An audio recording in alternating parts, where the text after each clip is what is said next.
မိအိမ်လေးကိုင်ဆွဲပြီးတော့ဝေကိုထွက်ပြေးရင်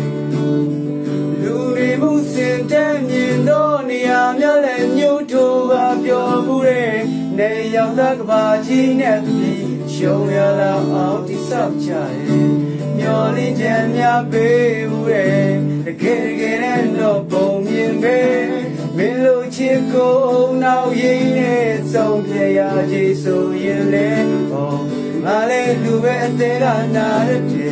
မူသာပါတဲ့စကားတွေနဲ့ညာတဲ့မင်းလိုမျိုးတိတ်တိတ်ပုံလေးရည်စားခိုးထားကြီးဆိုရင်လေခွေ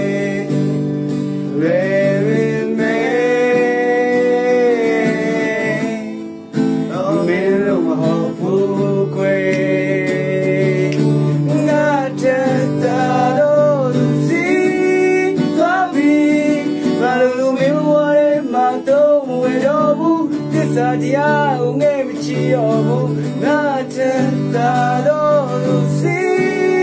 သွားပြီးမိုးမြစ်ချက်ကဘဝတွေကိုမှကြမ်းမပြီးတော့ထင်ကြီးရလေ